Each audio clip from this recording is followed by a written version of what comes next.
Good afternoon from the 104.5 The Zone Studios. I'm Lucas Panzica. College hoops action on Tuesday. Number 5 Tennessee fell at number 15 Kentucky, 75-64. The final score. The Wildcats complete the regular season sweep of the Vols. Tennessee only hitting 3 3-point attempts as Kentucky went 50% from 3-point land.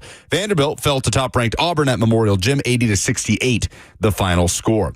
There is breaking coaching news in the world of college football. Pete Thamel of ESPN reporting that Ohio State is set to hire former Lions head coach and Patriots defensive coordinator Matt Patricia for its defensive coordinator job, replacing the outgoing Jim Knowles, who took the defensive coordinator job at Penn State. In the NFL, Kellen Moore is now official as the head coach of the New Orleans Saints, formerly the Eagles offensive coordinator. He reportedly will bring in former Chargers head coach Brandon Staley as his defensive coordinator. College hoops tonight, the Belmont Bruins are on the road at Valpo, a 7 p.m. tip-off. For all your foundation repairs and waterproofing needs, visit USSTN.com. Breaking news at once on your home for the Titans and Vols. This is 104.5 The Zone.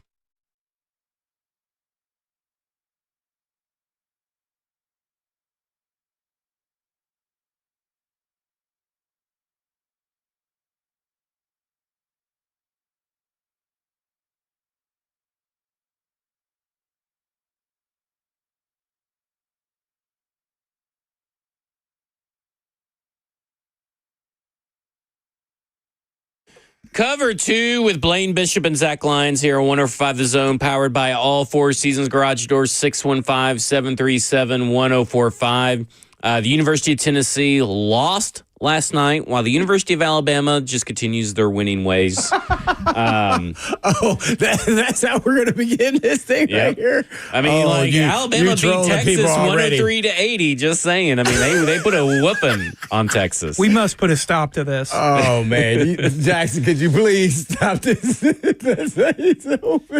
Already turning off my microphone. You can't silence me. This is freedom of speech. I actually can. Freedom of speech, Jackson. Freedom of speech. Boy, that tells you a little bit about who you are. You're going to hit them when they're down low, when they lose. Boy, I tell you. But the reason I kind of want to bring that up is not just to rub it in the faces of that the University of Tennessee, has trouble winning games, unlike Alabama, is that Rick Barnes, I have to give him some props. I'm not really, too familiar with college basketball pressers. I don't really keep up with them. Oh, I didn't see it.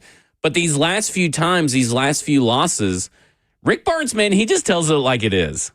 He just went in talking about, some of the players' character, as far as like in-game character, not like character concerns, but like managing all the different personalities. I know that Joseph was working on I think he was clipping it off. I don't know if Jackson can maybe find it in Joseph's A drive. Yeah, I'd love to hear that. But I thought it was very interesting because, earlier in the year, he was kind of, talking about, the guy that, and the name escapes me. Jackson, real quick, help me out. Who was the guy that he called to play for? Chaz Lanier. Chaz Lanier. And I really like that comment because, he's just telling it like it is. And then this is what he said last night after the game. Way, way, way too many defensive breakdowns on our part. Give Kentucky credit, they did it, but we had way too many defensive breakdowns on things that you can't do there at the end of the game. And then I thought offensively we had a few guys that got too emotional, didn't make really good decisions on the offensive end, but I don't want to say anything to take away from Kentucky. Mark's done a great job with this group, and we were right where we needed to be, and didn't make enough winning plays on either end of the court. A lot of frustration down the stretch. You alluded to it a little bit, but where did that frustration come from, execution-wise?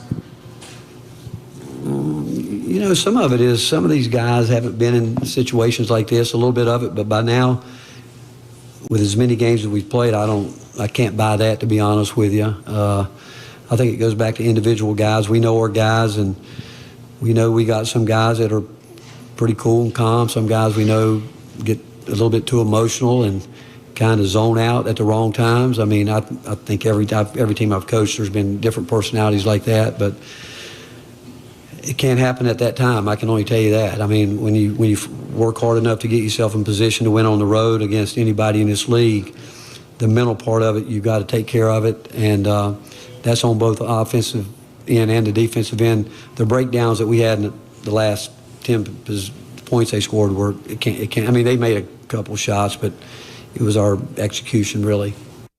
I mean, he doesn't sugarcoat it, and I find it very interesting. I kind of like, that kind of basically, hey, I understand that you guys maybe haven't been in this situation a ton of times, but at this point in the season, you got to step it up, and that's not really an excuse for me anymore in these high standards. But I also thought it was interesting. They kind of said, every team I've coached kind of has had these personalities, which makes you wonder, is it a coaching issue or a player issue?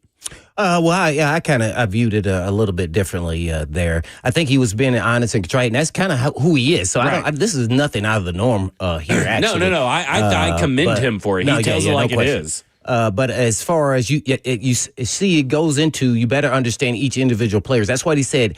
Every team he's had, they had different personalities, and you got to know how to really, curtail things that are run for them or certain individuals that you can't do and what you can do. So that's kind of what he was explaining to me. And then now that we have, go out here and the season has gone along, you're hoping some guys kind of change a little bit based off of some of our coaching. That's kind of, I'm reading between the lines.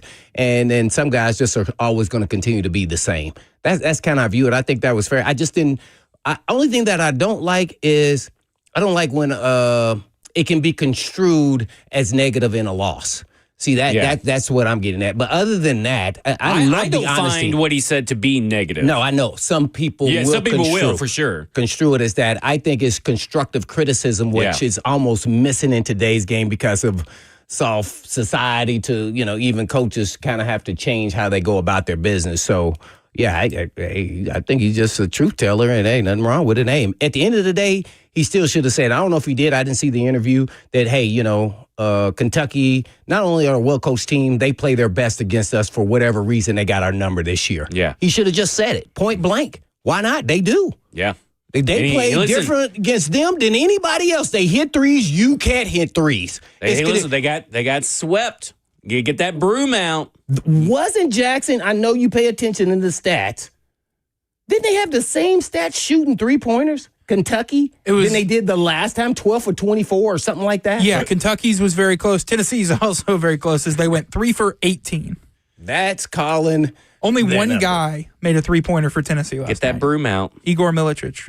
Yeah, hey, Alabama's still going to play Tennessee. Yeah, I thought he played well. I want to see him be a little more aggressive on the offensive side. But hey, that was a tough game. Great atmosphere though, by the way, in Kentucky, as you expected. But man, their passionate fan base, they came to play, and Tennessee had a shot. Right? They took control there in the second half, but then when what was the name? Brea hit that three with like 4 minutes. Back. Yeah.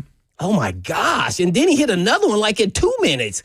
I'm like, dang, he only finished with like 11 points. He hit the critical spots. Yeah. I mean, they had a lot of different players. He was the Jalen Hurts of the game. Wow, dang, it was just like, oh man, this is gonna be tough sledding there, man. But it's gonna be interesting to see if this loss, this one, not both, this one hurts their seeding in the tournament. And when I say hurt, I mean they're not a number one seed. Do you think? How does that determine? Because SEC, they're acting like SEC is going to get at least 3-1 season. I don't know.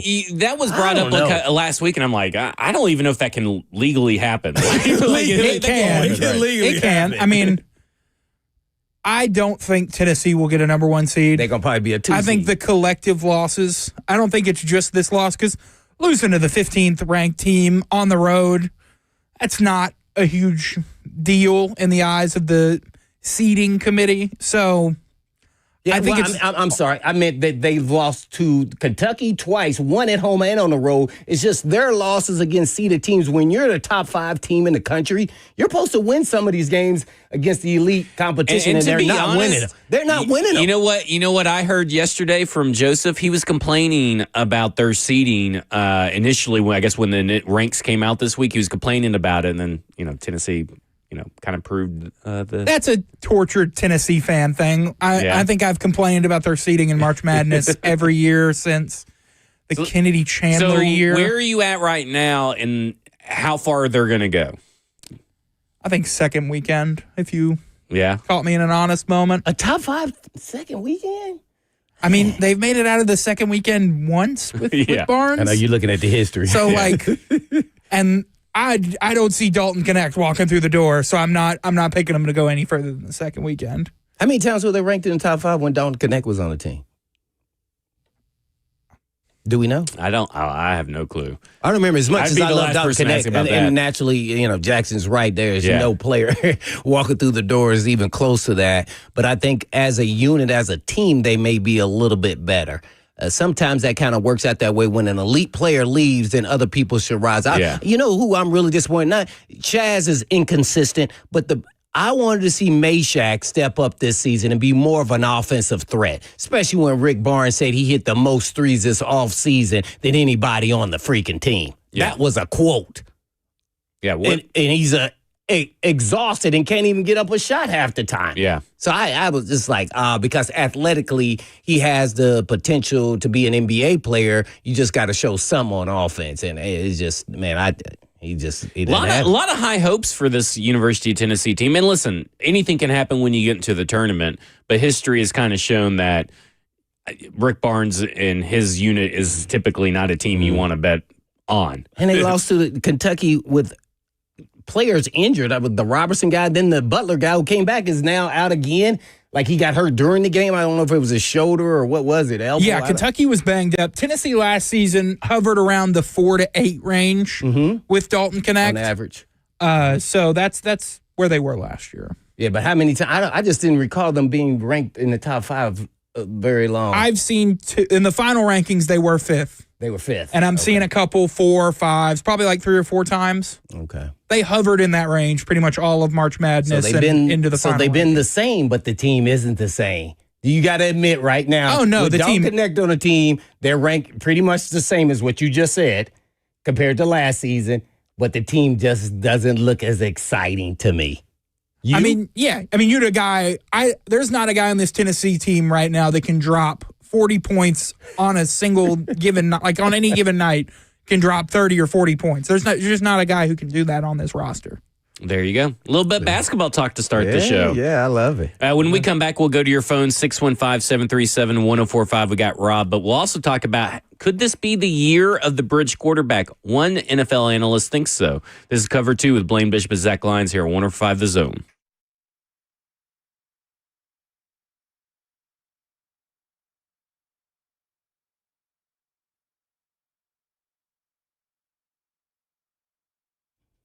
Did you know Eurofix has a very different business philosophy?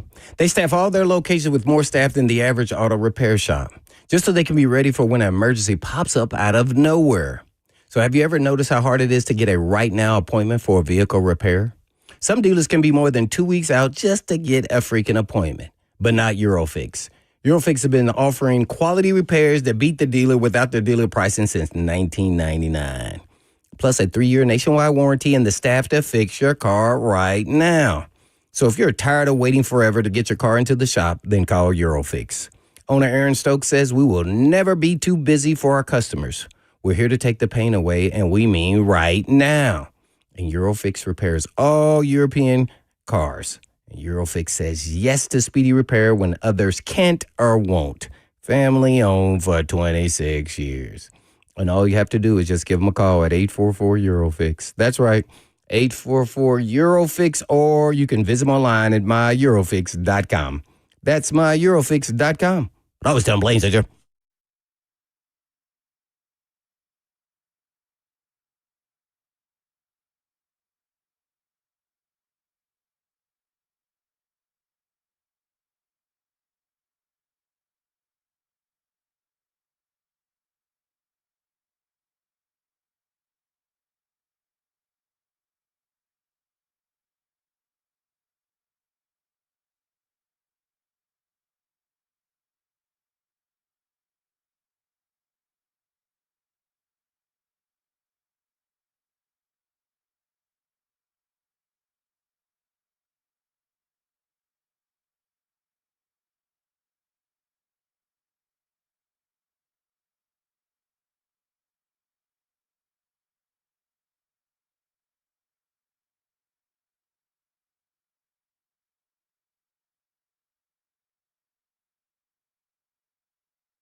We have no problems here on Cover 2 with Blaine Bishop and Zach Lyons here on 105 The Zone, powered by all Four Seasons Garage Doors. We were discussing in the first segment how the Kentucky Wildcats whipped up on the Tennessee Volunteers 75-64. And big 11-point win right there for the Kentucky Wildcats that ended up sweeping the Tennessee Volunteers this year. Let's go to Rob, who wants to talk about the Tennessee Volunteers. Rob, you're on with Blaine and Zach.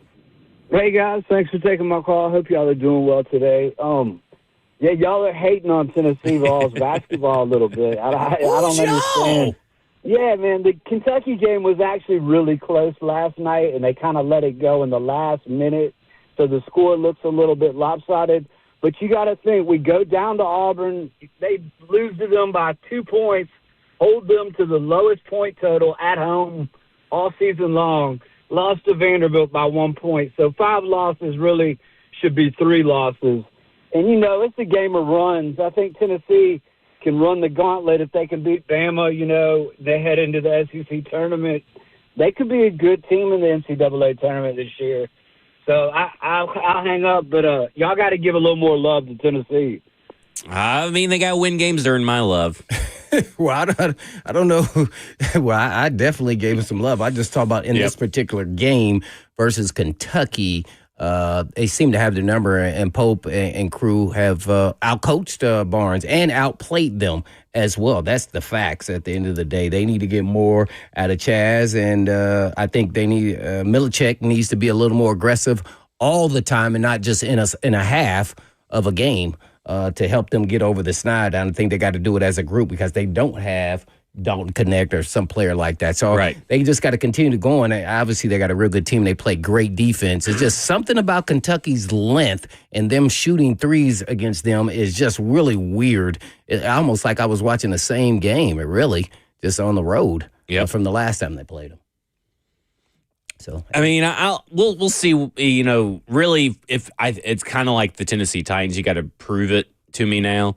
If all these moves that you have made over and over and try to tell me that you're, you know, going to be something that you're not, and you know the Tennessee Volunteers, and I don't know if the whole Tennessee Volunteers fan base believes in this, but I'm kind of like, you have to prove it. Prove that you can get past in the tournament. Yep. Like, why should anyone believe in you past once you're in the NCAA tournament? Jackson I just said they are in the top 5, right? Yeah. But then he only predicted they'd make it to the second round of the tournament. And that's what they have earned. That's the reputation they have earned. That's the history there, Jackson, right? That's why you said that. Based it has off been of the history. They should go further.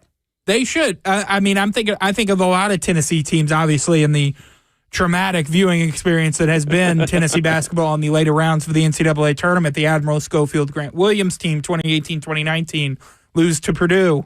I want to say it was the 2016 team that got upset by Loyola Chicago. That team should have gone further. That was 2017.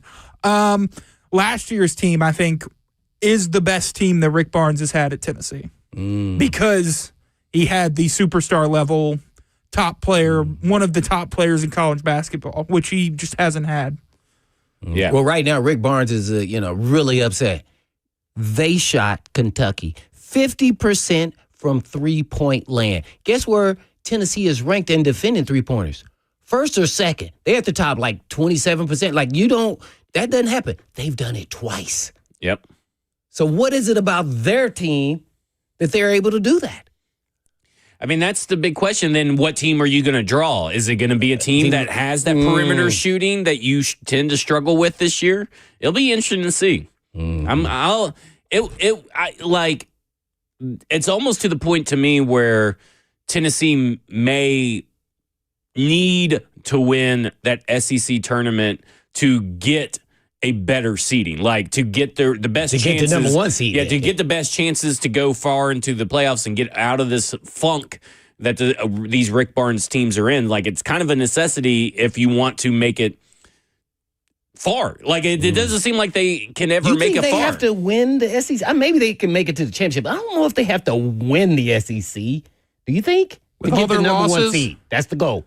To be a number 1 seed, the only way I would feel confident is if they won the SEC tournament. Win the SEC tournament. I think if they get there, I think that's good enough. I don't think You they get to have the win it. championship in the SEC tournament or the finals in the SEC Yeah, tournament. the finals. I think if they get there, I think that, yeah. The SEC is the best basketball conference in the country this year. Just call That's it the best. crazy, It's isn't the it? best sports Yeah, conference. well, okay. Baseball national champions. At least this year. Yeah. So I think that should suffice based off their resume and what they've done all season and playing the gauntlet and then doing it in your tournament. I think that should be enough. Jackson's got their defensive rankings pulled up, so let's talk about that. So they are the number one team in the country in adjusted defensive efficiency, according to Ken Pom. And it's pretty a wide margin compared to the rest of the top five. The rest are separated by, a point here, a tenth of a point there. Tennessee is the number one team by 2 points. And So pretty much that Auburn game has really helped them out. I know a few other games, but yeah, they've definitely benefited from the rock fight that was the Auburn game. But Rick Barnes always has a top 10 team in Ken Pom defensive efficiency. Mm-hmm. So basically, they kind of want to drag you down. And that's only got him to the second round. Because there have always been scoring droughts. Yeah. Until you got Dalton last year who could fight through those. There you go. So that's called hero ball. That means that it really wasn't coaching. That was an individual who just was a scorer and could bail you out. Well, let's think about Rick Barnes' best team. But how was often with does who? that happen, right? Yeah. Well, Rick Barnes' best team was with who? Not just best Tennessee team, but best team he's ever coached. Kevin Durant. Only time he's ever made the Final Four was with KD. Kevin Durant, but that's the only time he's made the Final Four was with Kevin Durant. So, okay, so I'm about to ask y'all a crazy question. I'm going to start it off with Jackson just because he's a Tennessee guy to see if we get some truth syrup from him. So do you feel like, in an analogy, that this is something like Tony Dungy at Tampa Bay and bringing in John Gruden, and all of a sudden you win the championship? Like you need a new Because coach. You just predicted they go to the second round. The best team was last year. You as a fan and watching Tennessee basketball have no faith that Rick Barnes' coach team could get by the second round. That's what you just said. If you're in the top five, you would have said they would go further. There's no way. So do you think there should be a change? Because you don't believe that his style of play can get you past the second round. I think I'm spoiled. Is what I. So yeah, from what? Do you know how terrible Tennessee? Haven't got by the second round. Tennessee basketball was terrible for the majority of my childhood, and Rick Barnes has brought them to national relevance. So I don't think Rick Barnes should be fired, and I think it's a different situation to the Tony Dungy, John Gruden, because John Gruden inherited the best defense in football. A new coach is not going to inherit. Right, but guess what? I'm glad you said that. But guess what? They needed the offense to get them over the snide, and that's why they won. Yes. It wasn't just because they're defense. Now their offense became competent, and that's why I said this is a great analogy because this offense is half the time not there. Oh, yeah. But their defense always shows up the majority of the time. You got Jackson standing up now. It's a defensive coming at you. He's blowing up on you. I don't know. I love when Honestly, big I've just guys been stand sitting up down for too long. The I've been bigger back they are, here the a harder while. they fall. Yeah, and it's an interesting it's defensive philosophy versus offensive philosophy. And what is this era right now of basketball? Offense. Yep. He's an old school coach. See? And that's why it won't get them past the second or the third. They won't make it all the way when they have the talent to do it. So what it kind of sounds like is that Tennessee needs to fire both their coaches to get over the hump. Are you taking shots at Heupel now? I'm just saying, it sounds like there's only one coach in Tennessee that you can depend on when the light shines brightest, and that's Tony Vitello. Man. First pitch this weekend, Friday night. If baseball mattered. Baseball does matter, and national champions. I got the hat up here if you want to see it. I'm not saying anybody should be fired, but, man, I'm just giving the facts of what the visuals have been over the last 4 or 5 years. And those pretty much are factual. Yeah. I mean, it's hard to disagree, right? When you have a coach that continually shows you he can't win when it matters, you got to move on from that coach. Right? I mean, at some point you have to. I mean, how long? There's a nervous feeling whenever you make that kind of change, it better be the right one or you may go backwards. See, so I think that's the fear of that. Yeah. that you may go backwards because guess what? You do know you will be in the tournament. You will be competitive. It's just, can we get over the snide? I think that's the batter ball syndrome. But even in football, to your point. Yeah, it's his 10th season as Tennessee basketball coach.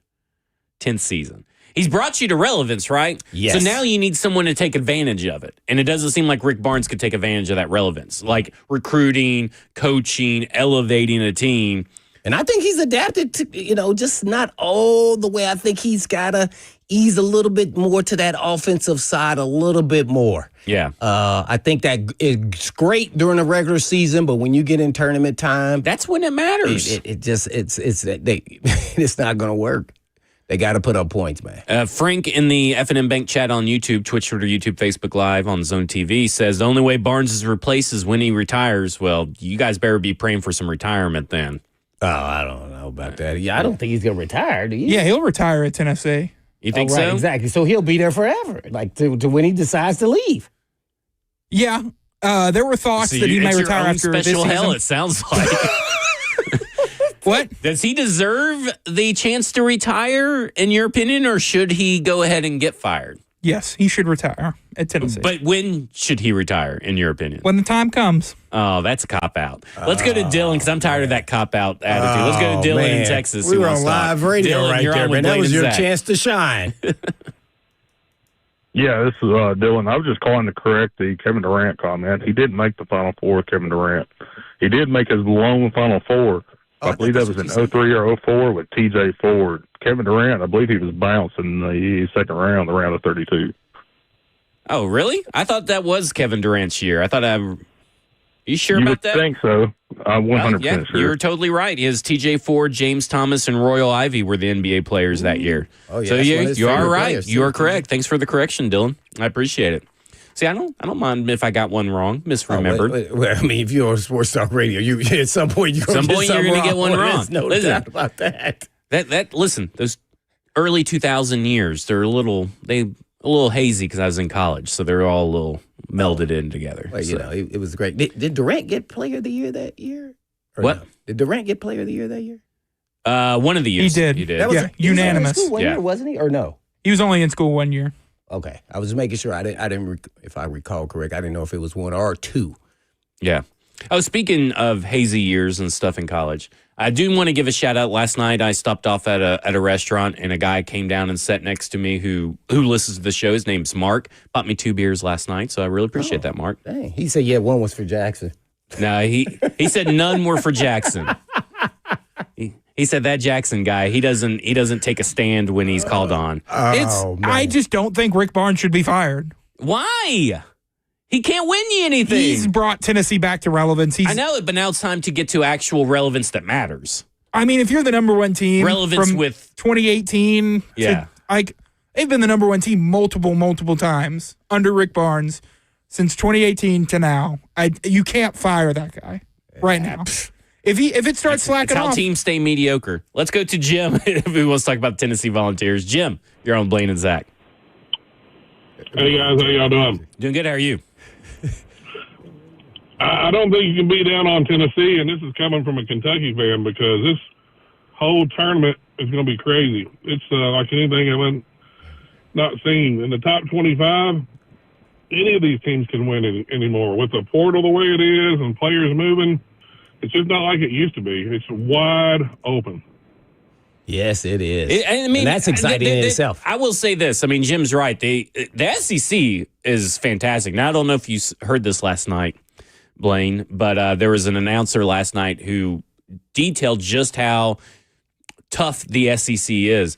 In conference play, the SEC teams are a combined 82-82 in wins and losses. You know why? Because if one SEC team wins in conference play, the other SEC team loses in conference play. Like, what was that announcer doing? That was hilarious. Who was that? Do you? I'll have to get the name real quick. Oh, my. So, yeah, we'll put the audio I think up. that announcer was Ron Slay. Jackson's going to put the audio up here in just a second. So think about it. We know how dominant they were in the non-conference season, the SEC. They were 185-23. Since January 4 into Tuesday, the SEC teams are 82 and 82. It's not as if one team or two teams or three. They're 82 and 82. Like, there's been no ability to pull away. There's no dominant group of teams. I mean, come on, guy. I mean, That was Carl Ravitch. What was worse? Jackson, I heard there's a rumor. Admitting that, hey, he can take us only so far, but maybe Tony will not admit it, would not say it, or this guy. This guy. I've also heard that this guy is notoriously known for his baby hands. This Carl Ravitch. Am I saying that last name right? Yes. What about his baby hands? Does he need to throw a football or something? What do you mean, baby hands? I just heard that he is known for his small hands. He's got baby hands, is what I've heard. Oh, well, I mean, this is what I've heard through the SEC. So he has baby hands, but he has NBA feet. It may be. He doesn't. Hey, listen. He definitely doesn't have. What I'm getting at is, what does it mean? Fifth grade math. We'll say that. It's not even math. It's just common sense. Oh, they're even because they all played each other. All right, let's go to Harold, who wants to talk about the Tennessee Volunteers. Harold, you're on with Blaine and Zach. Oh, man. Thank you for taking my call. I've got two things to say. I'm not liking about Rick Barnes, but overall, he has been good for the program and has improved the program. But the first one is that the way they each year they start out really great, and then late January they pretty much peak, and then they start falling out through the tournament. I think a lot of it has to do. I mean, they practice really hard, and they're very good early on, especially defensively. But their legs get tired, and then you get in the tournament and they can't shoot. And my second thing is, I think we need to run more of a motion offense like Connecticut was doing in last year's tournament, where it doesn't matter if their main guy, I forgot his name, was on the bench with Edie was in there. It didn't matter. They didn't miss a beat. The ball screens and one-on-one with tired legs, we're going to be out of the tournament quick. Appreciate it. Thanks. There you go. I mean, I think that's going to be the general sentiment from. Here's what I want. People laugh at me. I said that last year. The exact same thing. 615-737-1045. I want to hear if there's someone that actually truly believes in this team going to the Final Four this year. They only have 7 scholarship players. This team is shorthanded. Well, then why are they still ranked in the top 5? Because they're a good basketball excuse building. What you just did there. Like, if you're ranked in the top 5, you can't use that. We only got 7 players, then let's go with these 7. Maybe he should expand his bench. Do you see when they did that? They had no choice. It did all right, didn't it? They did okay. It went fine. It did. They are shorthanded. Take some notes that it was okay. But whose fault is it that they're shorthanded? Cameron Carr leaving the program. Cameron Carr. In November, hurt, and then you lost another player to injury. Just been then another transfer. One of those years. Just one of those years. That's what we're going to chalk it up to. Even though it's going to end the same as the other years, it's just one of those years. Sounds like continued excuse building. They're rolling in it right now. They're building some excuses up. I can already feel it. I can feel the energy from. He's wearing orange right now. Jackson is wearing orange. He has the University of Tennessee hat, University of Tennessee shirt. Yeah, it's a baseball hat, right? Yeah, it's a national championship hat. But I can tell that he's ashamed. Oh, a national championship I am not ashamed. I can tell. Never ashamed of the ball. But you got a file back there of about, pretty thick. We're going to call it like, a 16-ounce ribeye thick right now that was just filled with excuses for this team. I think we should make a bet on the upcoming Tennessee-Bama game, a little show bet. Maybe we will. We'll talk about it off air, and maybe we'll bring it back and decide on something. Who makes it further in the tournament? Oh, that's easy. Alabama definitely does. Nate Oates has proved that he can actually coach in the tournament. Nate Oates is a good coach. He's a good coach. Oh, I will say this. Rick Barnes is a Hall of Fame coach. My mom has texted in. She has weighed in. My mom said he should not be fired. Yeah. So there you go. I didn't say he should be fired. I just said you're just happy with being content that we're only going to the second round. That's really what Jackson was saying. Just be fine with continual second round losses until he eventually retires. Who are you going to get? I don't know. All right. When we come back, we'll switch to some football talk and all that kind of stuff because we got a lot of football stuff to talk about. 615-737-1045. You want to get on the conversation. This is Cover 2 with Blaine Bishop and Zach Lyons here on 105 The Zone. Yeah.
Cover 2 with Blaine Bishop and Zach Lyons with 104.5 The Zone, powered by all four seasons garage doors. 615-737-1045. We're just having a little loose Wednesday here today. We can ask Conzo Martin, though. Yeah. Yeah, we're just having some fun here, poking fun at Jackson behind the scenes and on the air. Yeah. What is the orange-colored glasses? We get it. We understand. It's okay. He's okay with mediocrity. Let's go to Michael. Mediocrity? Let's not call a sorry, perennial... we're going to our callers now. Michael, you're on with Blaine and Zach on Cover 2. Oh, my. Okay. Am I ready? On. Yes. All right, Blaine, you just said last year you said the same thing. Yeah. Last year they went to the Final 8. I'm talking about the same thing that's as not far the as second round. And another thing, he's had 2 players MVPs. One of them won it twice, and one of them won it last year. One of the best scoring teams in college basketball. So you ought to know what you got. Defense wins. Yeah. No, I'd love them to shoot better. Yeah. But why do you think they don't shoot better? Kentucky just lost to Arkansas last week at home. They have 5 conference losses, just like Tennessee. Right. So what's the problem? I don't get what the conversation's even about. That you can't get over the snide in the tournament, which is really what actually counts. Name one coach besides Connecticut that's won it 2 times. No, nobody's saying win it. Someone says get it over the hump. Like that means you can't get beat in the second round. Not over the hump. Final 8's not over the hump. Yeah, no, that was one time. One time. Pearl lost in the second round to Wichita State when he was at Tennessee with one of the best guard scorers in the nation. Was he ranked top 5? Yeah, they were ranked. They were ranked number 1. Went to Vanderbilt and got beat. Yeah, in the regular season. Not when the tournament started. But, the tournament, they lost to Wichita State in the tournament. Yeah, one time, once you set a resume that you can get over the snide, then you get the break. Nobody talks about that. And until they do, it is what it is. Well, he's a Hall of Fame coach. He's a good coach. So let's don't get me wrong. It's just hard to do. It's real hard to do. Well, absolutely it is. Okay. So, I mean, this is shitty. But when you set the bar, when you're an elite, it's just no different than like when you set the bar, like when Holmes or any of these elite coaches or players, the bar then continues to move. The bar, watch this. The bar is going to move with Heupel. They're not going to be happy with just getting 10 wins and barely getting in and losing in the first round. That's what I'm talking about. Well, Jackson will be. But Jackson will be because he says, Heupel made us relevant again, right? I mean, Tennessee That's football. What you gonna say, right? I was fine with going to the playoffs this year. That was the expectation we set in the preseason. Yeah. Go to the playoffs. That's what happens. Get into the dance for Tennessee football. That's now it's time for the next step. Yeah, now it's time for Heupel to take the next step. That is not what you said, though, once they made it there. You said, I wish we wouldn't have played Ohio State before the game. Oh, I said that. I said I wanted to play Notre Dame. You want to play Notre Dame? Which I think Tennessee also probably loses to Notre Dame. Tennessee probably just loses to everybody in the tournament. 615-737-104. That's true because Alabama didn't make it, but that's not the discussion. 615-737-1045. You want to get in on the conversation. This is where we go, man. I have to defend Zach here. I get attacked. He came after you. I'm surprised. I was shielded. That's what I said. What? So recently, Chaz Lanier, because you were asking about this off air, joined the NIL Millionaire Club with the current value of $1.5 million. That's number 30 in the NIL 100 for all sports, I believe. And this makes him one of the highest earning college basketball players in the NIL era. You hear that, and then you see what Chaz Lanier has done this season, and you think what? Ooh, boy. Somebody made a boo-boo. Uh-oh. Somebody you're really gonna get everybody fired up. Somebody made a boo-boo. And it's unfair to Chaz, to be honest, that you think you're going to come in and be Dalton Connect. Nobody's going to be that guy. Dalton Connect is a better player, just all around. So he's just inconsistent, let's say at the least. And then when he gets hot early, he's a great jump shooter, spot-up shooter, totally different style games. But when it's not going for him, and when they play teams that are really physical with him, and that's kind of in the SEC, it just seems like he kind of drifts in and out of the game, and you think, there it goes, and then all of a sudden maybe they take him out, or he's not hitting, then they take him out. So, yeah, I would say it's a disappointment to this point. And then for them to still continue to be in the hunt and in the top 5 is tip the cap to all the coaches, but is that still enough with your style of playing defense to get you over the snide when you get in the tournament? Yep. And It's all about the it's tournament. always going to go back to that defense in the tournament. Yeah. Let's go to Braden. Or who wants is to it talk more about the offensive driven now Yeah. than in the past? Pretty much is. Let's go to Braden, who wants to talk Tennessee Volunteers. Braden, you're on with Blaine and Zach. What's going on, guys? How y'all doing? Doing good. How are you? We're doing good. Doing well. So I got a question for you. Since you're wanting us to move on from Rick Barnes, what would Rick Barnes need to do this season to retain his job if you were his employer? Oh, that's a good question. I think make it to the Final Four. I mean, at minimum, Final Four. A coach making the Elite Eight and getting fired. Come on now. Come on now. Let's not play this He game. made the Elite Eight. He made the Elite Eight, and it wasn't enough. Oh my Yeah, God. because I mean, if we're gonna sit here and say the Elite Eight is not enough, like Braden says, I'm gonna go one up more. I'm gonna go Final Four. See, that's crazy. I mean, That is. I guess I just have higher standards than people in Tennessee. I guess I don't know. I mean, I get it. Okay, I would love a Final Four. We've never had one. I know you need fire one. You fire Rick Barnes, who are you going to get? Who the hell are you going to call? Are you looking to Tennessee to coach basketball? The answer is no. Well, I mean, the thing no. is that Jackson just told us that you guys are now brought to this high plane of relevance, so you should be able to find any coach you want. Relevancy and money and recruits that want to come play for you is a whole different ballgame. Nobody's growing up wanting to go play Tennessee basketball. They would have put on Duke blue, North Carolina blue, Kansas blue. That's where they want to go. Kentucky blue.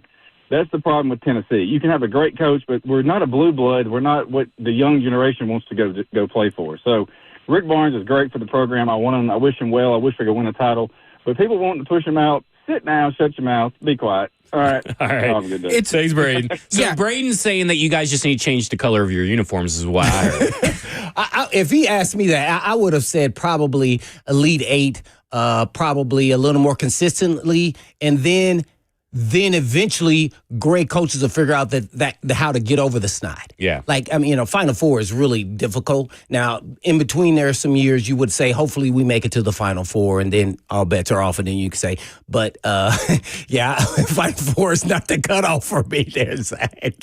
And, you're just not going to find a better coach than Rick Barnes immediately after.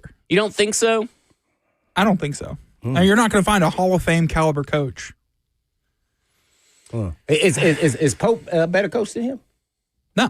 He beat him twice. It's just the first two matchups. There's plenty to go. Well, how do you define who's a better coach then? I don't know. Resume. I'm just asking. Resume. Mark Pope's never won an NCAA tournament game. But where's the cutoff for resume, I I'm guess? talking about the when battle of coaching head to head, not the resume. We all know Barnes. I mean, this has is a kind of better like resume. our Aaron Rodgers discussion, right? Right. I mean, how much are you guys letting the resume and the past history, make Dictate up for today. what's actually happening in your face in real now. life? Like, that's all great and good, and you have all this great, and he has a Hall of Fame, sports resume and all this kind of stuff. He's a Hall of Fame coach. Rick Barnes has done a lot of, been very successful. But at some point, what you do in the past doesn't really matter what you're doing with the present. So that's just kind of where I fall into that kind of discussion. Yeah. So there we go. When we come back, I swear we're going to talk about some football. We're talking about Tennessee Titans. When we come back, we're going to talk about the NFL, the quarterback situation. We're going to talk about where they're at in the offseason, all that kind of stuff. 615-737-1045. You want to get on the conversation. This is Cover 2 with Blaine Bishop and Zach Lyons here on 105 The Zone.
It is 1:59. Good afternoon from the 104.5 The Zone Studios. I'm Jackson Williams. In the coaching hire news in both the NFL and college football, as the Saints have hired Eagles offensive coordinator Kellen Moore as their next head coach, and Ohio State has hired former NFL head coach and longtime assistant Matt Patricia as their new defensive coordinator. In NFL news, Bengals defensive captain middle linebacker Jermaine Pratt has requested a trade from the team, according to Ian Rappaport. Pratt was the Bengals' leading tackler last season. And just announced the Install Live Titans Draft Reaction Show is back for its third year, this year on May 2nd. And you can get your tickets at 1045thezone.com. For all your foundation repair and waterproofing needs, you need to visit USSTN.com. Breaking news at once on your home for the Titans and Vols. This is 1045 The Zone.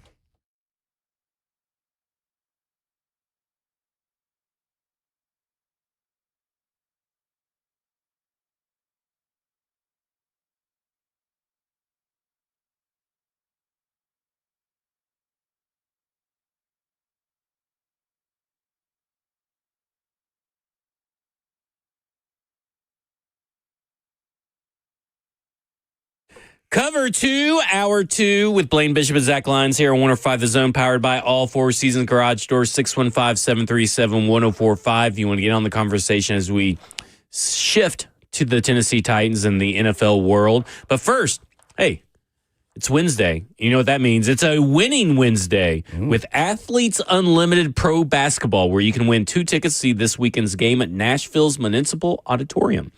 Be caller number 5 now to win 615-737-1045. Don't miss the world-class talent and playoff intensity of Athletes Unlimited Pro Basketball as it comes to Nashville's Municipal Auditorium for Season 4, February 5th through March 2nd.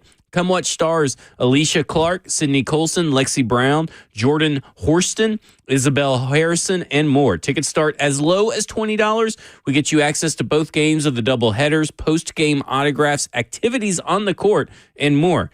And go to auprobasketball.com to buy your tickets today. So caller number 5, 615-737-1045. But first, let's go to DC, who wants to talk about the quarterback situation. And, of course, he wants to talk about Aaron Rodgers. So, DC, you're on with Blaine and Zach. Hey, guys. So everybody seems to be down on Aaron Rodgers. But now, if you take away rush, yards, and rushing touchdowns, Aaron Rodgers and Josh Allen's numbers are stacked up right next to each other. They're equal. Well, I will say this. Yards per attempt is in favor of Josh Allen. So you got to remember there's a lot of volume with Aaron Rodgers passing, whereas Josh Allen, did it less. 100%. But I'm just saying, total yards, touchdowns. Josh Allen threw fewer interceptions, of course. But, I mean, I'd be okay with it.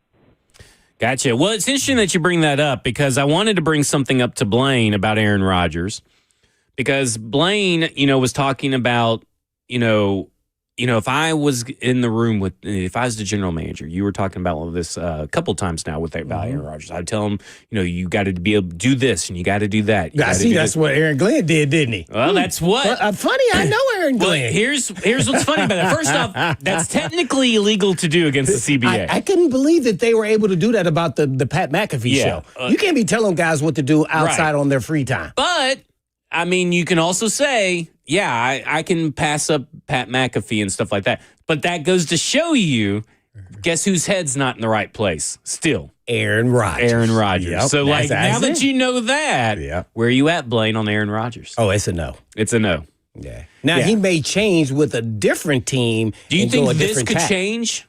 You just never know. I mean, do you think this maybe quote-unquote bad publicity, it could make him change his mind and maybe out of spite? Like, Aaron Rodgers seems like a guy that could do something out of spite. Maybe he goes to another team and says, like the Pittsburgh Steelers says, I'll do all that stuff for you guys. I just wouldn't do it for the Jets. Right, because he had already done it, and now they're trying to bring him back. Oh, you giving him stipulations. He doesn't like giving stipulations. Yeah. He still thinks he's the MVP of the league, where now you're middle-of-the-road quarterback, starting quarterback, and now you got to be just like the rest of them. Yeah. And so that tells me he's not there, at least with that team. Now, you still want to have the conversation if you're the Titans with him. just because you're kind of in a situation where you don't have a quarterback and he can kind of help determine, him and some other guys that are free agents, what direction you want to go for the draft. Tires, so to speak. Right, you got to continue to do that. Never know, different place. But one thing is clear, even in the locker room, he's definitely a me guy. And that is not going to resonate to helping develop a young quarterback or a young team so that they can follow you. So that's the part that really scares me, and I would have to have a sit down, and we got to have a thorough conversation, an honest conversation, whether you like the questions I give you or not. I want to hear your honesty because it doesn't bother me. I just want to know if you're on line with what I'm thinking. If not, that's okay too. We'll move on. Yeah. And that's what happened. I knew that's what was going to happen because anybody with any ilk that's a coach who's coming into this situation, they have to lay down the law. They have to with Aaron Rodgers. Well, they already gave. See, here's the thing, and this is kind of goes to the Mike Vrabel New England Patriots, or even maybe the Mike Vrabel Titans with how his tenure ended. And Buck brought this first part up. They gave Aaron Rodgers a lot of power, and now they're trying to take it back.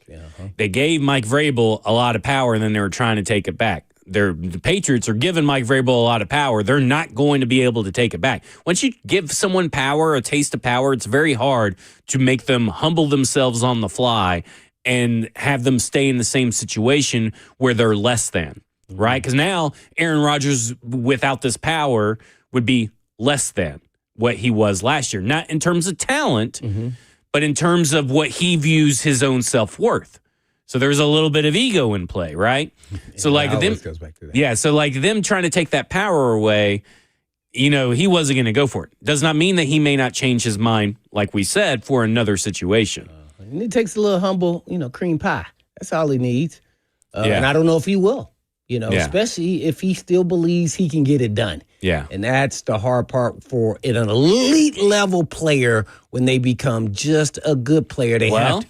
What we just went through with DeAndre themselves. Hopkins last week, that conversation with DeAndre Hopkins kind of led to us coming to this conclusion that maybe he hasn't realized yet or come to terms with that he's not an elite wide receiver. And I can guarantee that Aaron Rodgers probably has not come to terms with that he's not the Aaron Rodgers of old.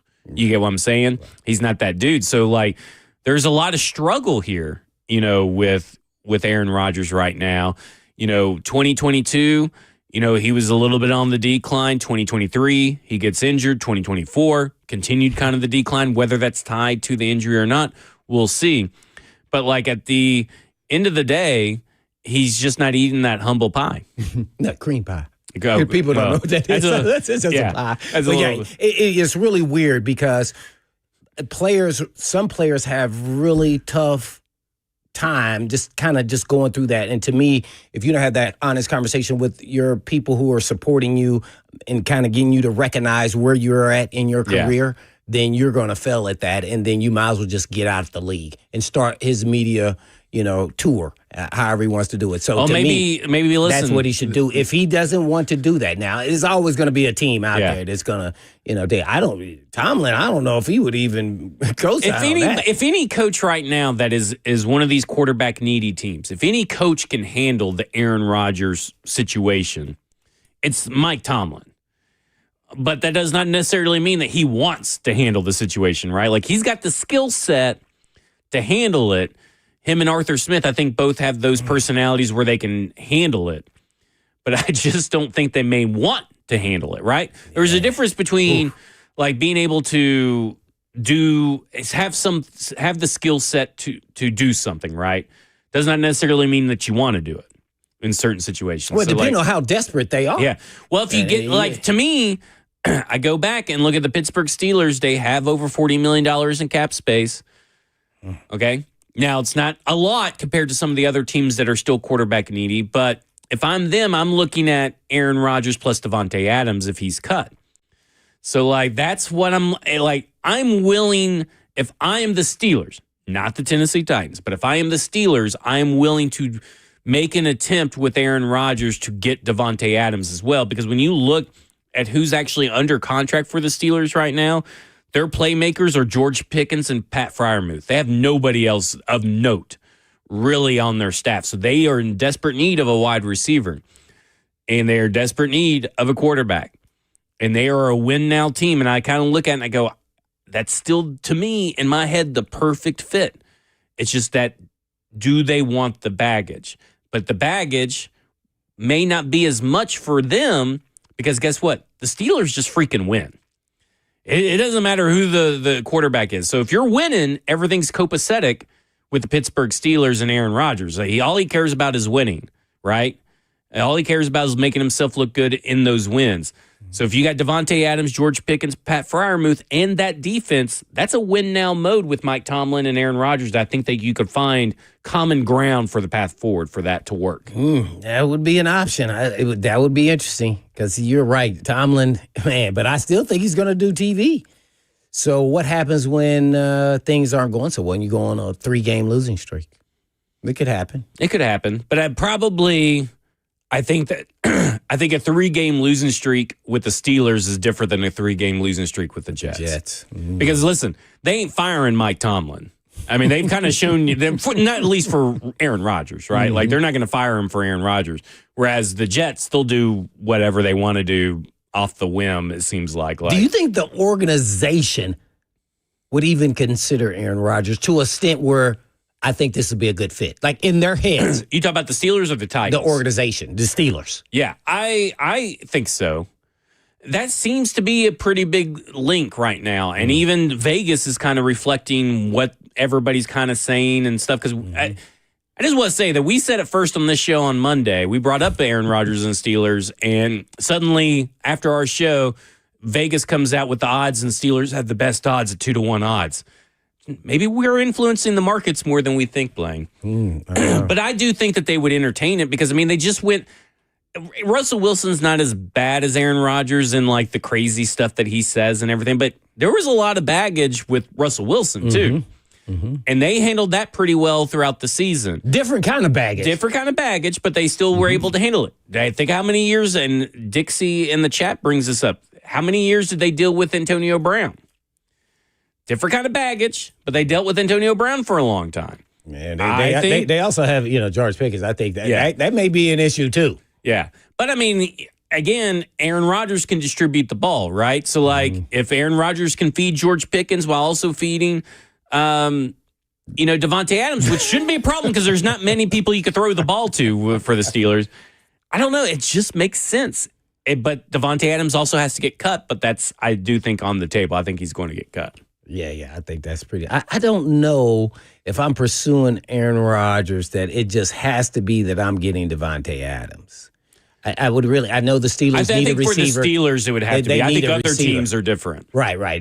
They also have holes there, so it's obviously that's a good deal. Here's why I say it could be really sensitive. I don't know Pickens from afar, but I know he shows issues on the field at certain times throughout every game that I watch of the Steelers. Having Devontae Adams on the other side, you would think that would help him. But in his eyes, he wants the ball all the time. And Devontae Adams is probably going to get some of those balls just because of Aaron Rodgers' chemistry with him.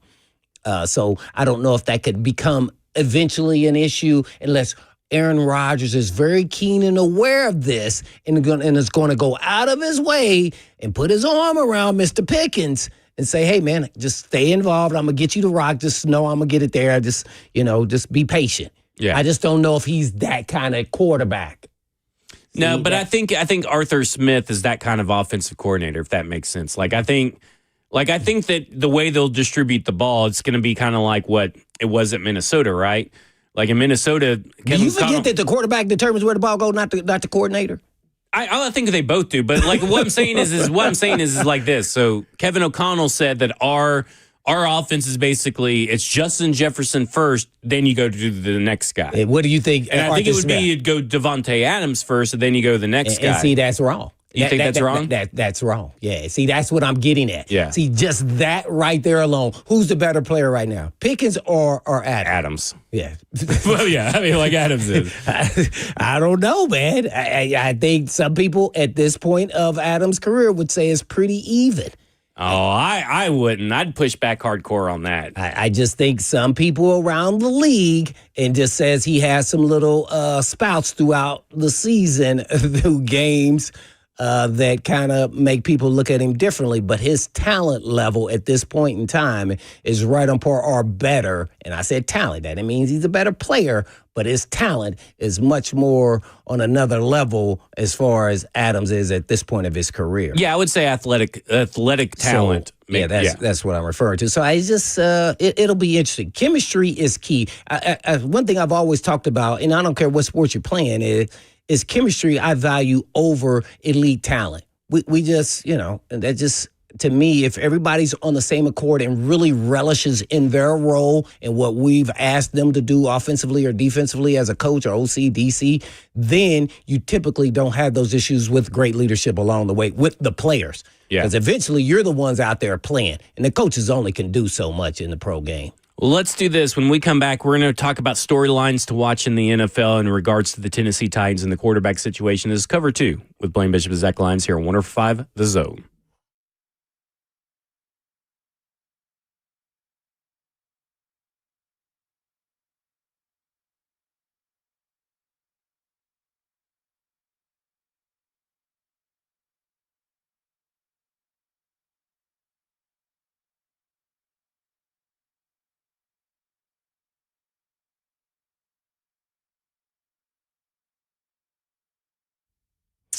As an athlete myself, I know how frustrating nagging pain or injuries can be to your performance.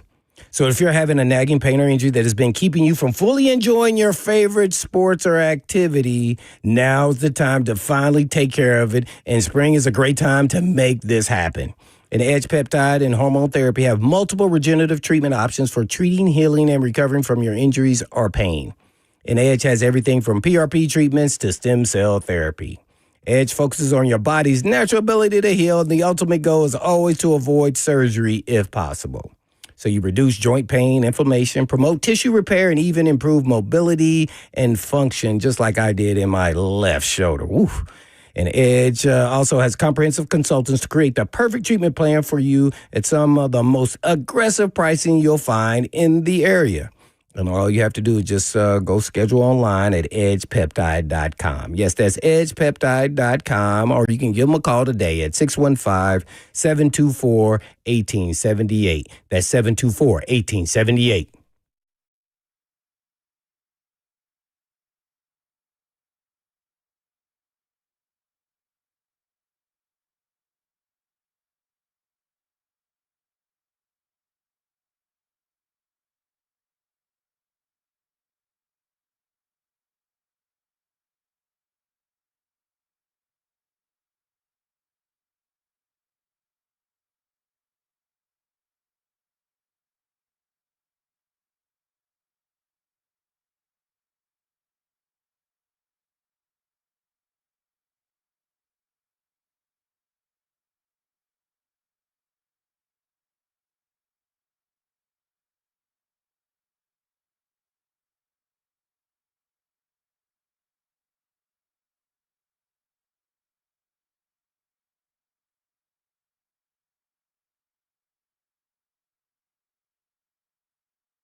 Cover 2 with Blaine Bishop and Zach Lyons here on 105 The Zone, powered by All Four Season Garage Doors, 615-737-1045 if you want to get on the conversation. Here's a question I have for you guys. Now, not saying this is a rumor or storyline to watch or anything like that, but just a hypothetical I wanted to throw out there. Hypothetical. Okay. Matt Stafford, Cooper Kupp, and the Rams' 26 overall pick for the first round pick. Now, for your number 1 overall pick. Now, if you're looking at trade charts and trade value, you probably need a couple of one of their thirds and maybe a future pick or something like that. But would you do that if you were the Tennessee Titans? If that was the starting point, would you start entertaining the idea of like, okay, they come to you with the negotiations with that as the first offer, and then you got to counter, right? Oh, yeah. I would counter that. That's for sure. I would ask for definitely some more of that. But, the real big thing is, before we even move any further, I don't know how legal it is, but I would love through agents to say, hey, does Matthew Stafford want to come here and help teach and build our young roster? Or is he in a different place in his career that he is really shooting for one? Or is he going to be the defining guy to help us get over the snide once we get the pieces for him, whether it's this year or next year? And then I would say, does he want to play behind our offensive line? Oh, my bad. We don't know our right side yet. Yeah. So I would want to know that, because that's always valuable and important to me. I know probably the people who are sitting upstairs that are making the decision, it doesn't really matter. But it does matter, because that tells me his mindset coming here, and I want him to be happy that he came here, and he's part of the reason why we would then win. So I would want to know that. But as far as collateral, that's not you got to get more than that. So it's interesting, because the reason I bring this up, because a lot of people are kind of shutting the door on Matt Stafford even being available. And I do think the most likely thing is that the Rams and him figure something out. Mm-hmm. But Albert Breer now, a couple of times since the Super Bowl has ended, has been talking about this Matt Stafford situation. And recently he picked up where Peter King, formerly writer at Sports Illustrated, picked up with 10 storylines to watch in 2025. So these are what he deems as the most worthy storylines to keep an eye on. He throws in some nuggets and stuff. So he thinks that the biggest domino to fall in the quarterback market is Matt Stafford. And I would agree. I heard a lot of people say that Aaron Rodgers is like the first domino to fall, or Sam Darnold's the domino to fall. I think it's Matt Stafford.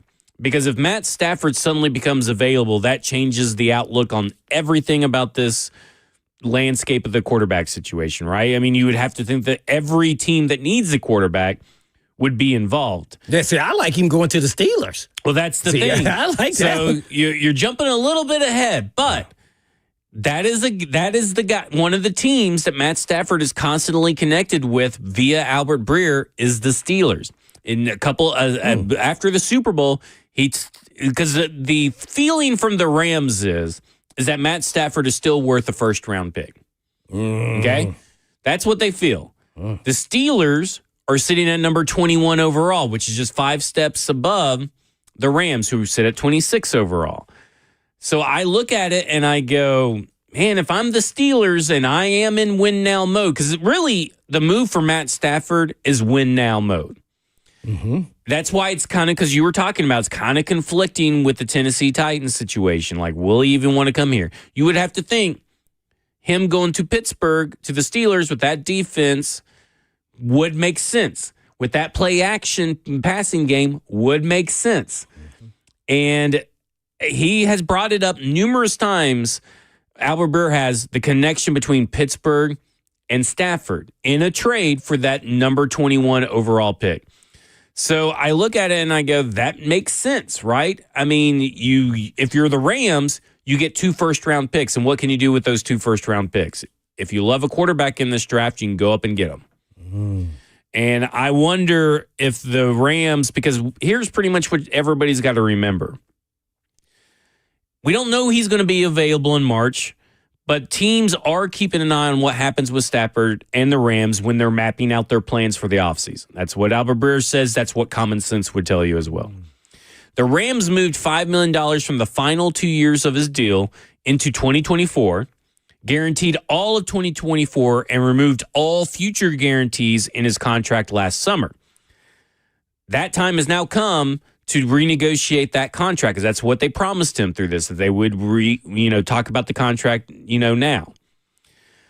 He's two things I think will determine how this goes, says Albert Breer. The first will be how much he wants. The second will be whether he's willing to commit to playing for more than just another year. So there's a long-term implication here as well, that it kind of sounds like maybe he doesn't want to be tied too long to the Rams. He's still under 40 years old. So maybe he doesn't want to be tied to the Rams that long. And are the Rams going to be willing to pay him without having long-term security with Matt Stafford? So it's a very delicate situation right now. And it's not a guarantee that he will go back, even if that is the likeliest scenario. It's not a guarantee. I would say that's like 60-40. 60% the Rams, 40% the field. What did you say he was going to make this upcoming season? He's going to make around 20-something million. Okay. So obviously that's going to get renegotiated wherever he goes, because that's going to probably you don't want to have a Hassan Reddick situation on your hands, right? Wherever he goes, he goes. But if I'm sitting in the Rams' shoes, here's what I would do. I would sign him to an extension that would buy him where it feels like it's a 2-year deal. It could be eventually a one where I put his salary probably around the $40 million, maybe even more, for that one more year. Guess what I'm doing with my first-round pick? I'm going to get my quarterback. And now he's going to follow behind Stafford to then wheeze his way into the starting lineup after 1 year of Matthew Stafford. And he's happy. Stafford's happy. I gave him the money. And guess what? If we're ready to move on after 1 year, maybe it could be 2. But it sounds like they want a longer commitment, if the Rams do.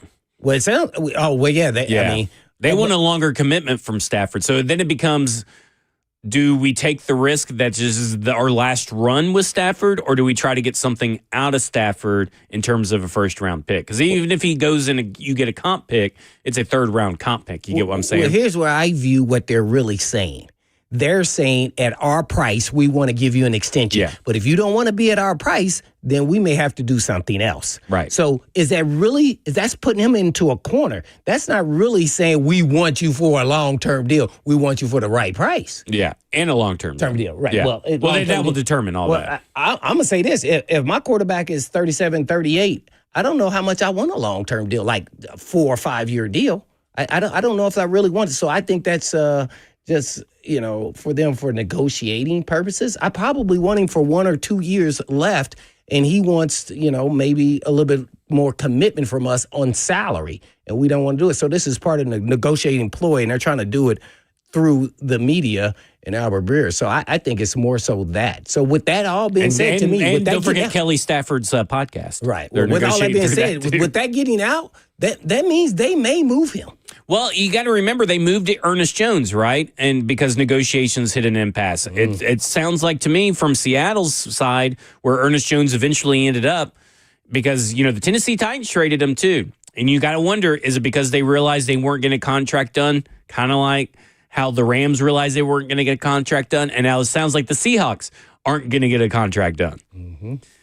That kind of tells you that the players want a lot of money. And heck, you may get Ernest Jones back on the Tennessee Titans. That would be hilarious, wouldn't it? You get a 4th-round pick and then you get to sign Ernest Jones. I don't know if that's going to happen. Somebody's got to go if that happens, right? But it'd just be funny. I mean, because you got a 4th-round pick for Ernest Jones and then you got Ernest Jones back. That would be pretty hilarious. But I'd be happy with Stafford, though. I mean, he's a heck of a talent. He still got something left in the tank.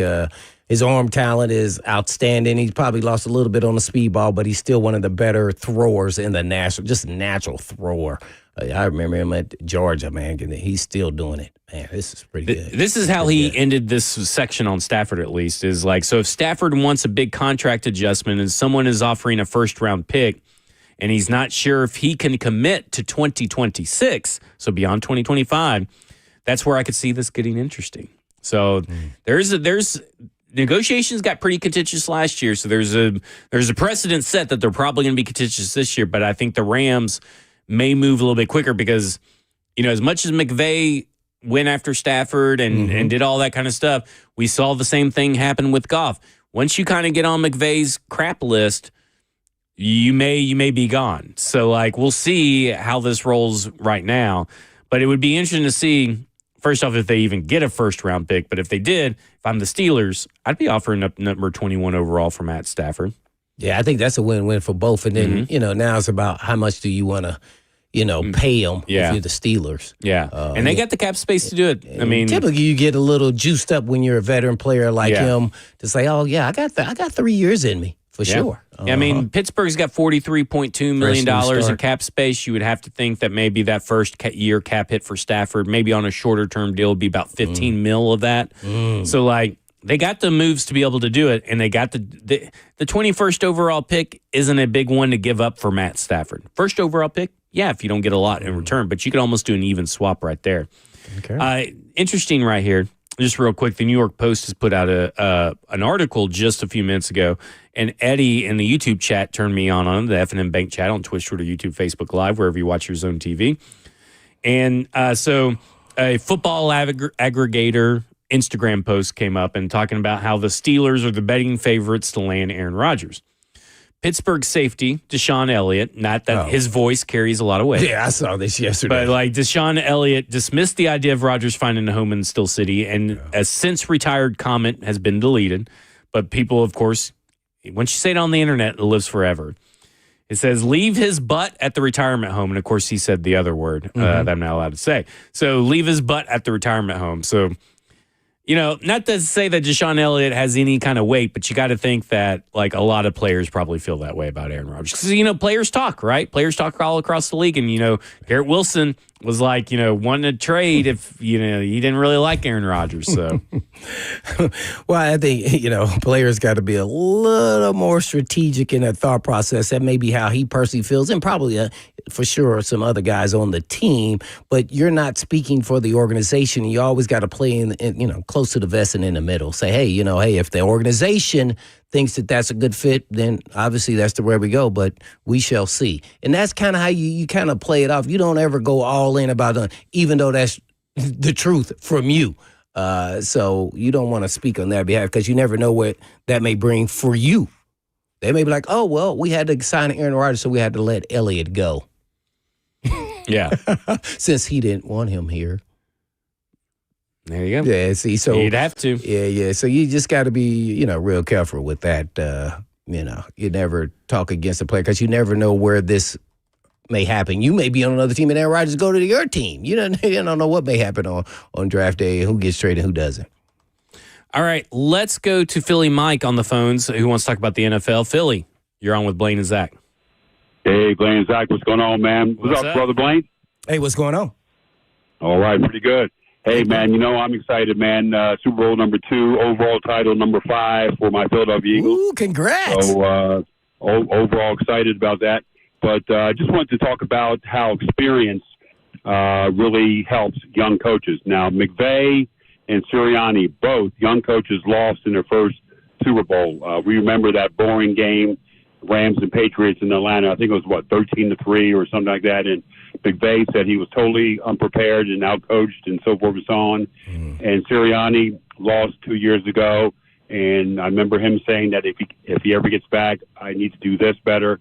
And both guys, when they got back, Rams ended up beating the Bengals, and then we won on Sunday. So I think that goes to show you that as a young coach, you have to really learn from your past mistakes.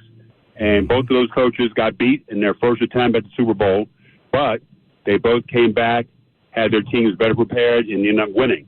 So hopefully for Coach Callahan here, he can get himself together and have a good regular season and hopefully get these Titans into position where they can be in a position to win a title in the next 5 to 10 years. So what do you guys think about that? I'll hang them a listen. And I enjoyed the show, man. So guys, take care. All right, thanks, Philly Mike. But yeah, I agree. And listen, Brian Callahan has said numerous times that he's not one to shy away from where he made his own mistakes and self-reflection, self-assessment. He has file folders filled with stuff that he wants to do differently, stuff that you learn from the past mistakes. But I do caution, just because you have all that stuff, just because you have stuff written out, doesn't mean it can technically actually happen, right? Like, you can plan for everything, but what happens when a new problem arises? Is this going to be a new problem that he kind of is slow to fix? Because he was slow to fix a lot of problems this year. Maybe some of it was that he just didn't have the necessary tools to fix it. But again, you got a whole season, and what have we said? improvement just never was fast enough. And sometimes it didn't even show up. Yeah, there was a lot of issues there, and I think he made some assumptions, which I don't think it was a big issue, but it was common sense that you thought some players would be, held to a certain standard or by their own means, and it just didn't never happen. And then you're trying to fix your quarterback, then you're trying to fix your offensive line, then you're trying to fix these false starts, then you're trying to fix special teams. I mean, man, for a first-time head coach, that was an enormous lot of fixing going on, and and then let alone with the play, and you're not the guy actually out there playing. So with that all being said, I think he probably learned a lot about not only what some of the things he could do differently, but also a lot about himself. So it was a tough ride, and so I'm interested to see how he bounces back. And now naturally he has to get some pieces, new administration up above him. So see how he works with those guys and see if they're kind of staying on the same accord and really help him be the best head coach that he can be. And let's see where it all shakes out. Because that's what we're technically looking for, right? I mean, we're looking for ways to improve the roster via the draft or the free agency, but he's looking at also ways not only to improve the roster, but also to improve his staff, to improve himself. We've seen him fire a few people, or not. Let me not say fire. Renew their contracts. He did fire Colt Anderson, I guess, sort of. He fired Colt Anderson, but he improved He upgraded special teams. I think he upgraded the cornerbacks coach from Chris Harris to Tony Ogden. So, I think he's making moves and recognize certain situations where, he needs to improve as a staff. And then on the flip side, it then becomes, after the staff assessment, it now becomes a self-assessment. Then after a self-assessment becomes, okay, now we're in roster building season. Because all the mistakes that, we're talking about him learning from, they've already happened. They've already been assessed. Now it's time to move forward. And part of that correcting of mistakes is going to be, what do you do in free agency? What do you do in the draft to make this roster better? Yeah, and unfortunately for him, he came to a roster that was depleted and still depleted. It feels like it was really young, different than when Vrabel came into a veteran-led playoff contending team, right off the bat. So, the sky's the limit. It can only go up at this point. Well, you can also go back because he cannot lose less than 3 games. I'm sorry. Well, I mean, it can happen. Listen, I just want to say when we had Dennis Daly out there on the field and we were watching that, what did we all say? Well, it can't get worse than Dennis Daly than it got worse with Andrew Dillard. And I was one of those ones who said that too. So it can always get worse. If it gets worse, then if it gets worse, he's probably gone, I would assume. But I mean, I'm just saying, I was kind of looking at something for later on in the show in the week, but I was looking at the Cleveland Browns for a little bit. And remember, Hugh Jackson was 1-15, passed on a quarterback for Myles Garrett, then went 0-16. Then they drafted Baker Mayfield, but then fired Hugh Jackson in the middle of the season. So I want to throw that out there. It feels a little Cleveland Browns-esque. Let's talk about the Tennessee Titans when we come back. We'll go to Dwayne on the phones when we get back from commercial break. This is Cover 2 with Blaine Bishop, Zach Lyons here, 105 The Zone.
Cover 2 with Blaine Bishop and Zach Lyons here on 105 The Zone, powered by All Four Seasons Garage Doors, 615-737-1045. Last chance for phone calls. And we got some, get the NFL breaking news alert ready because we got some NFL breaking news.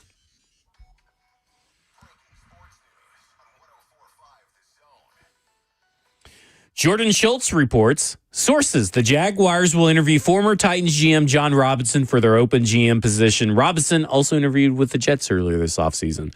So he is one of 10 names from what I've heard or have seen on Twitter is going to be interviewing for the Jets or the Jaguars job. We'll see if he gets a second interview. But what do you think about this? Getting to play against a John Robinson built roster for 2 years as a Titans fan. For 2 games a year. That would be awesome. And I think he deserves a shot. I just don't understand how coaches get shots, but the GMs never get the second shot. Explain it to me. I'm sure you got a logic behind this, right? Well, I would think it's because, like John Robinson, right, had 3 terrible drafts. And some of these coaches that get the extra shot, a GM, but but what was their record? The record was a little different, but that's where I think Mike Vrabel gets a second shot because the GM was so bad that everybody views it as right. But that's this situation. Yeah. I'm just saying in general. In general, I just think it's because most of those guys leave their franchises worse than what they were, and it's easier to bounce back or learn from your mistakes as a coach than as a GM, I think. I just don't see anything going on with GMs. Does the AJ Brown trade just X him out? Yeah, right? These guys make most of these GMs that don't stay long or are honestly fired, they're fired for pretty big reasons, right? John Robinson wasn't just the A.J. Brown trade, though that was one part of it. It was all the misses. On the first round. On the first round. It was all the misses on the last 3 drafts. It was the never adjusting and all that kind of stuff. To me, it's GMing. There's so much to it, and there's probably so much more that goes behind the scenes that we're not even aware of. In a lot of, obviously, the Tennessee Titans have now split up duties, but at one point, all the duties that Chad Brinker has and Mike Bergonzi had was all John Robinson. So, everything that players think about the GM or the players think about, letting their family in the locker room or player engagement, all that stuff fell at his feet. So the stuff that we don't even see or talk about on the radio for some of these GMs also play into that. It's not just the draft, but some of this other stuff probably plays in too, because again, this is like a sewing circle. The NFL behind the scenes is a sewing circle where they're all just chatty Cathys playing bridge and talking and gossiping about one another. So it's just, there's so much to it. And I think with the head coach, it's kind of easier to point, well, a head coach maybe gets fired because, the roster sucked, right? We've seen a couple of times where a good head coach probably got fired because the roster sucked, or they just want to clean house. So maybe there's a little bit more to that as well. All right, I hope he gets a second shot. Let alone Rand Carthon. I maybe too soon for that, or at least get back in the industry at some point in time. And it's just always weird. All these guys never get their second go round because I'm sure they all learn things just like coaches. A little tougher job though, because when you see a mistake, it's pretty glaring. Yeah. Let's go to Dwayne, who wants to talk Tennessee Titans. Dwayne, you're on with Blaine and Zach. What's up, guys? What's up? The point I want to make, I'm gonna add to that real quick.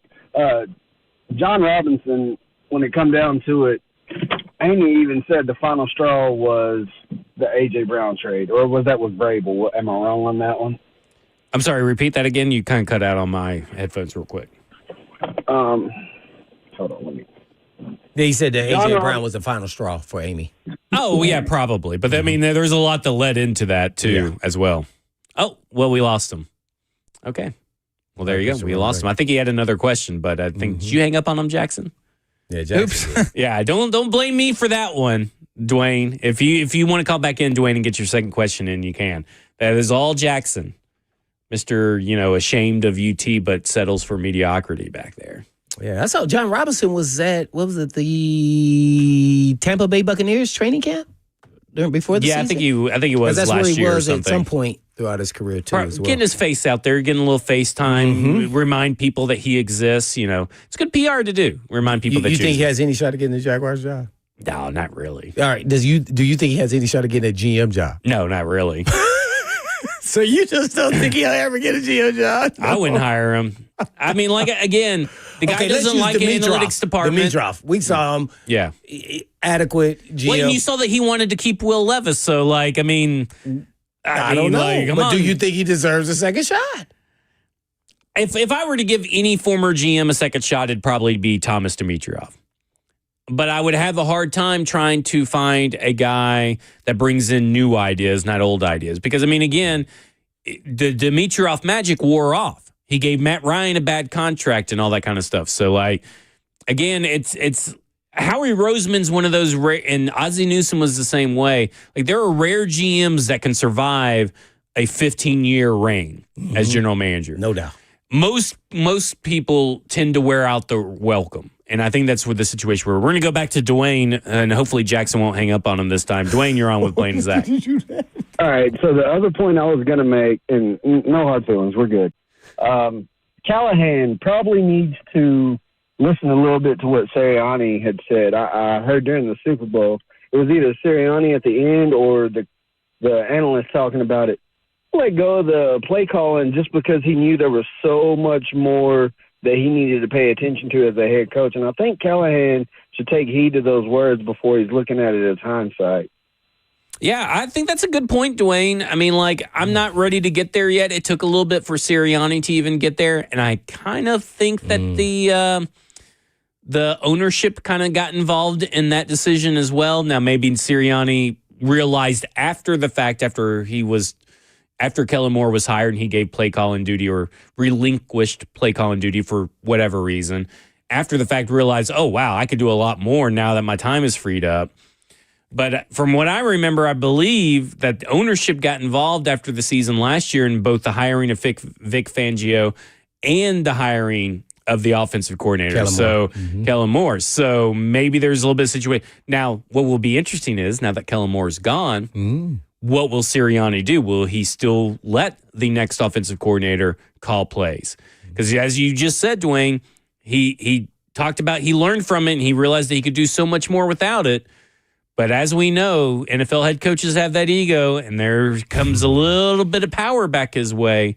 So it'll be interesting to see who they hire for offensive coordinator. And if they trust him. Maybe if they stay in-house and if he trusts them, and then when the going gets tough, and if it's a good call, bad call, where does that lead him? And is it someone with experience at the position as calling plays? But we have talked about on numerous occasions where, what if the owners, one of your thing is like, okay, you could stay Brian. Obviously, it's not the case, but we had talked about. Yeah, we did. Okay, Brian Callahan, you can stay, but you have to give up offensive play calling. But are you going to give that up to Nick Holtz? I like Nick Holtz. I know a lot of people irrationally hate Nick Holtz, but I like Nick Holtz. So, I would have been okay with it. But again, that's who you'd be passing off the baton to, technically, would be Nick Holtz in this situation.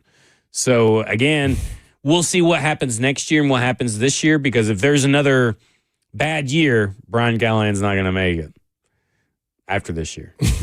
We shall see. We shall see. I don't know. I don't think he really wanted to give up play calling because guess what? That was his first time calling. That was true. And he learned a lot from it. So maybe now he feels a little bit more at ease. 3HL's up next. This has been Cover 2 with Blaine Bishop and Zach Lyons here on 104.5 The Zone, powered by all Four Seasons Garage Doors. And in the meantime. And in between time. Peace. Go Vols!